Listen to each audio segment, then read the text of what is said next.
Nog een statement, nog een lang debat. Nog een antwoord, nog een brief, my skaat. Lees die storie in die handkoerant. O my volk, o my liewe land.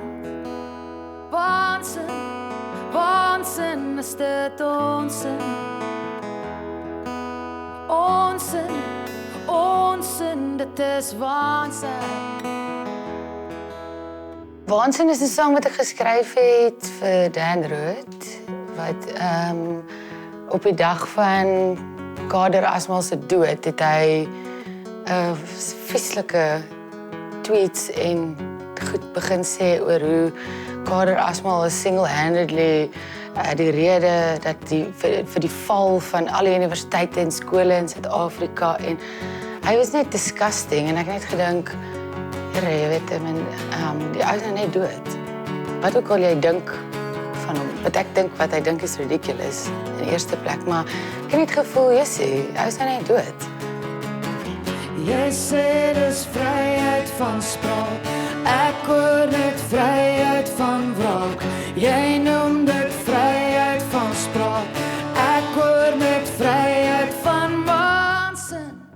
Waansin is dit onsin. Onsin, onsin, dit is waansin. Waansin, waansin is dit onsin. Onsin, onsin, dit is waansin. Die tool wat jy het as jy songs skryf wat jy kwaad is, eerder as dit jy 'n argument is wat jy kwaad is dat jy tyd. Jy tyd, soos as jy in 'n argument is met iemand en hulle loop weg, voel jy altyd na die tyd, yes, daai was my comeback line, ek moes dit gesê het, dit sou beter gewees het, maar met 'n song het jy tyd. Jy tyd om so kwaad as moontlik en so direk as moontlik en so, jy kan jouself verwoord so goed as moontlik.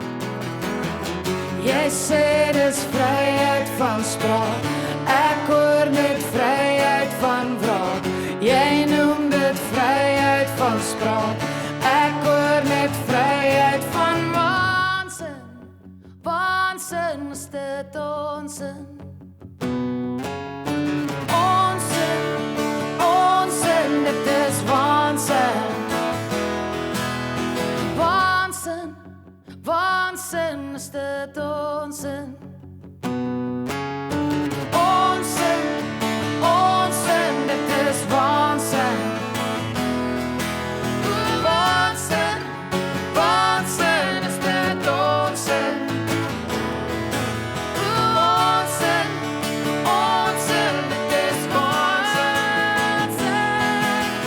Waansin, waansin is dit onsin.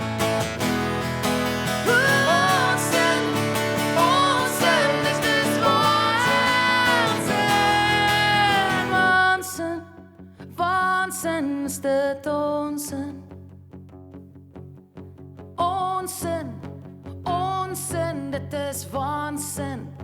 Waansin, waansinnig.